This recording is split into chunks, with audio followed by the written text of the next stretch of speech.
Sorry guys, मुझे नहीं पता था कि तुम लोगों में ऐसा कुछ रिचुअल होता है।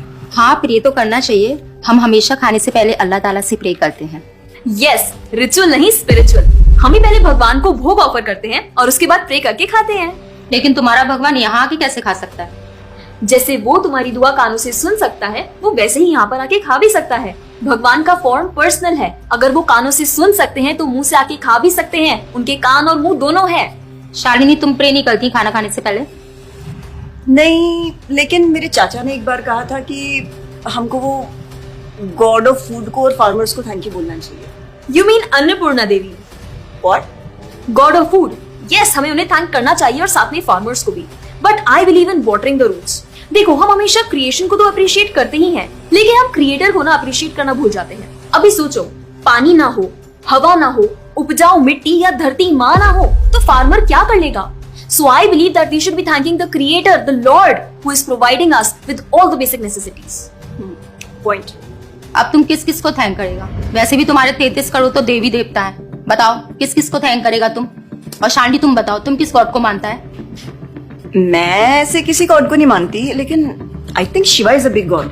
सी, I am very sorry, but आपने अपने वो बड़े भगवान का स्टोरी तो सुना होगा ना, जहाँ वो अपनी मरी हुई वाइफ को शोल्डर पर लेकर पूरे इंडिया का चक्कर लगा रहा है। अब तुम मुझे बताओ, जो गॉड अपनी वाइफ के मरने पे ऐसे कॉमन मैन की तरह रोता है, वो गॉड हो सकता है क्या?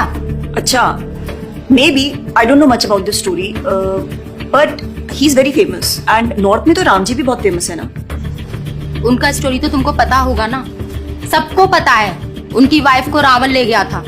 हाँ, पता है। अब तुम मुझे बताओ, वो गॉड है? वो अपनी वाइफ को भी अकेला नहीं बचा के ला सकता। उसको अपनी वाइफ को बचाने के लिए भी वानर सेना की हेल्प चाहिए, और उस वानरों को भी तुम पूछता है। I am sorry.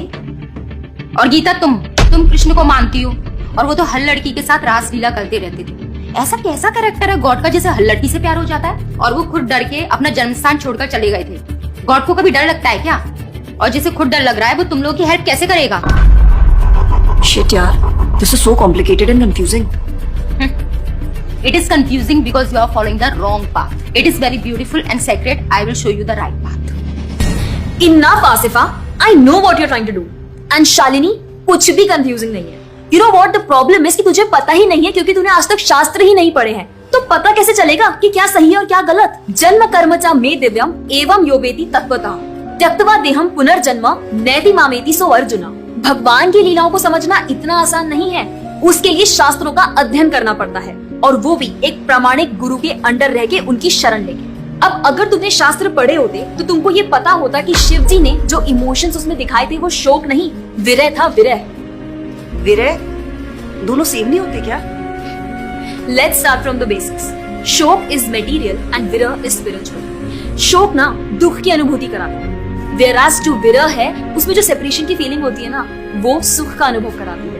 भगवान भगवत गीता में ना शोक करने वाले व्यक्ति को मूर्ख बताते हैं। गतासुन अगतासुंश्च नानु शोचन्ति पंडिता, a wise man never laments for the living nor for the dead. Bhagavad Gita chapter 2 text 11। अपनों की मौत पे आंसू बहाना शोक है, लेकिन वहीं रामायण देखते देखते जो आंसू निकले ना, वो विरह है। विरह, और ऐसे विरह से हमारा भगवान के प्रति प्रेम बढ़ता है। तो जिस तरह से शिव जी ने विरह को दिखाया था, उसी तरह राम जी भी सीता मैया के जाने के बाद विरह में भटकते हुए रो रहे हैं।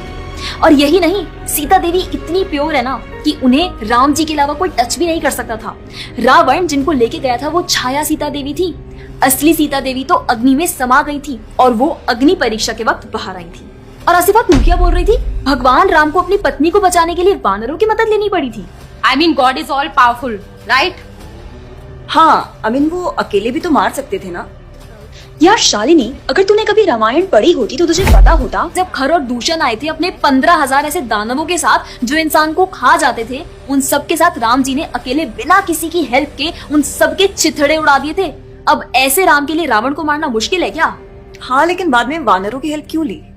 उनको अपनी सेवा में लगाने के लिए, उनकी ग्लोरीज बढ़ाने के लिए। अरे उन्होंने तो एक छोटी सी गिलहरी तक को अपनी सेवा में लगा लिया था। What? कभी पढ़ा हो तो पता हो ना। खैर, और हम हनुमान जी की पूजा इसीलिए करते हैं क्योंकि भगवान तक पहुंचने का रास्ता उनके भक्तों की सेवा है। जब भगवान देखते हैं कि मेरे भक्तों का गुणगान हो रहा है या कोई सेवा कर रहा है तो वो बहुत खुश होते हैं। जैसे मैं तेरी मॉम के सामने अगर तेरी तारीफ करूं तो वो खुश होती है ना। पॉइंट। इसी तरह भगवान हमसे खुश होते हैं जब हम उनके भक्तों की सेवा करते हैं, पूजा करते हैं। और रही बात 33 करोड़ देवी देवता की, आसिफा तो मुझे ये बता, what is your favourite genre in movies? Psychological thriller. और शालिनी तेरी? Romantic and comedy. एग्जैक्टली। जैसे हर किसी का अपने नेचर के अकॉर्डिंग फेवरेट जॉनर होता है, वैसे ही भगवान ने हर किसी के नेचर के अकॉर्डिंग व्यक्ति के लिए उसके नेचर के अनुसार वेद और पुराण दिए हैं। और उन्हीं पुराणों को फॉलो करके लोग अपनी देवी देवता की तरफ अट्रैक्ट होते हैं। और ये सभी देवी देवता भगवान की ही सेवा कर रहे हैं। जैसे रोशनी के देवता सूर्य देव, हवा के देवता वायु देव, बारिश के देवता इंद्र देव। जैसे एक सरकार चलाने के लिए इतनी सारी पोजीशंस होती हैं, वैसे ही इस पूरे ब्रह्मांड को चलाने के लिए अलग अलग देवी देवताओं की जरूरत पड़ती है। तो मतलब वो अपनी पोजीशन का मिसयूज करेंगे, किसी भी लड़की के साथ कुछ भी करेंगे, रास लीला करेंगे। Stop it Asifa, now you are crossing the line. तुझे पता ही क्या है कृष्ण के बारे में? जो लोग बोलते हैं कि कृष्ण करे तो रास लीला है, हम करें तो कैरेक्टर ढीला है, उनको बोलो पहले भागवतम पढ़ ले। ठीक रास लीला से पहले भगवान ने गोवर्धन उठाया था। उनको बोलो पहले जाके गोवर्धन पर्वत उठाए। पैदा होते ही पूतना को मारा था, बच्चे से एक मच्छर नहीं मारा जाता। When he was crawling, मुख में ब्रह्मांड दिखा दिया था। तू अपने मुंह में अपना ये हौसले ही दिखा दे आसिफा। क्या तुम जानते हो द्वारका में भगवान श्री कृष्ण की 16,108 रानियां थी और सबके अलग अलग महल थे और हर एक महल में श्री कृष्ण सबके साथ होते थे एक ही समय पर। रोज सारी रानियां कृष्ण से खुश थीं और उन सब की जरूरतें कृष्णा पूरी करते थे। क्या किसी नॉर्मल से इंसान के लिए ये सब संभव है? आज के टाइम पे तो एक ही नहीं संभलती, लेकिन उस टाइम सारी रानियां एक दूसरे के साथ खुश थीं और उन्हें खुश कृष्ण रखते थे। क्यों? क्योंकि वो भगवान है। और रही बात ब्रज की गोपियों के साथ रास लीला करने की, तो इतना जान लो कि रास लीला के टाइम पर करोड़ों गोपियां थी और कृष्ण पूरे टाइम हर एक गोपी के साथ मौजूद थे और उनके साथ डांस कर रहे थे एक टाइम पे करोड़ों गोपियों के साथ। ये सब बहुत डीप लीला है और ये सब तभी पता चलेगी जब साधुओं के संग में रह के शास्त्रों को पढ़ा जाएगा। हवा में तीर चलाने से या सुनी सुनाई बातों पर यकीन करने से कुछ नहीं होने वाला। और रही बात अपने भक्तों को बचाने की, तो भगवान ने तो अपने भक्त परीक्षित महाराज को गर्भ में बचाया। 5 साल के प्रहलाद महाराज के लिए नरसिंह अवतार लेकर आए और उनको बचाया। यहाँ तक कि वो अपने गुरुदेव सांदीपनि मुनि के बेटे को मरने के बाद वापस लाए और उनको जिंदा किया। आई एम रियली इम्प्रेस्ड यार। हिंदू होते हुए भी मुझे फैक्ट्स पता ही नहीं थे। मेरे पेरेंट्स ने मुझे कभी इन सब चीजों के बारे में बताया ही नहीं। हाँ, पेरेंट्स की तो गलती है, लेकिन हम भी तो वही कर रहे हैं जो उन्होंने किया। We are not learning about our culture, not reading Ramayan, Mahabharat और भगवत गीता। आजकल तो ये सब कुछ रीड करना बहुत इजी भी है यार। Everything is available on our phones, and the problem is that we don't want to learn। और इसीलिए हमें कोई कुछ भी बोलता है और हम उसे मान लेते हैं और अपने बिलीफ को चेंज करने के लिए रेडी हो जाते हैं। एक्चुअली में पता है, किसी का हार्ट ट्रांसफॉर्म करना है तो प्यार से करो, ज्ञान से करो, पैसे और तलवार से नहीं।